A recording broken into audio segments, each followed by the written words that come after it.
Warning, huwag mong i-download to at i-upload sa page mo.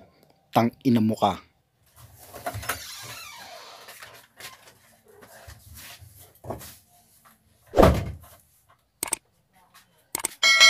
So yun no, warab sa inyo guys. Pag-uusapan natin ngayon ang dapat gawin at hindi dapat gawin ngayong home quarantine dahil sa putang inang NCOV.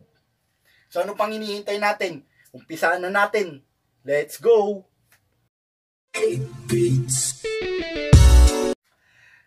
Mga utos ng presidente na hindi nasusunod dahil sa mga puki ng inang mga matitigas na ulo na kagaya nyo. Una,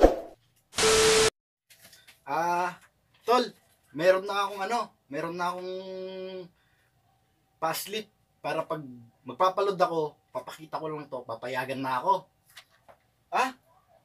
Ganun ba? Sige, pupunta akong barangay para makahingi na rin at makapagpaload na rin. Gusto ko nang mag Facebook at mag TikTok eh. Yon, 'di ba? Ang kulit mo. Ang sabi ng presidente, barangay official ang maghahatid sa bahay nyo ng ganito. Ito oh. Wag yung ikaw yung pupunta. Alam mo yun, magantay ka. Kasi maraming bibigyan ng ganito. Hindi lang ikaw ang uunahin. Marami kayong mga kabarangay. Wag kang atat. Pangalawa. Uy, pre. Nagbibigay sila ng ano dun oh. Relief goods. Dali mo na. Punta ka na. Pinintay mo. Ang dami oh. Ang dami binigay. Ang dami binigay ni Kap sa akin oh.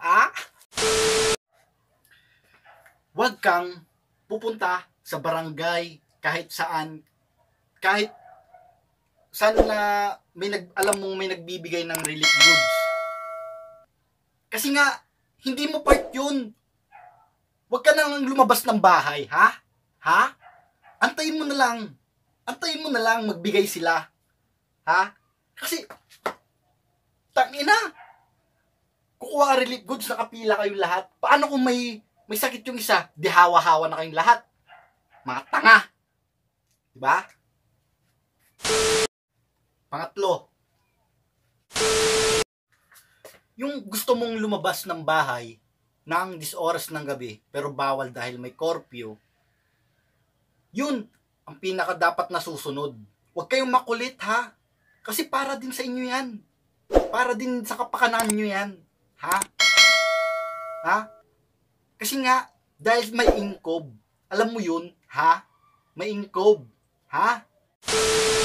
So yun no, kung nagustuhan mo tong munti kong video, subscribe na, hit the notification bell para lagi kang updated sa mga bago kong video. Let's creep while you and me repeat.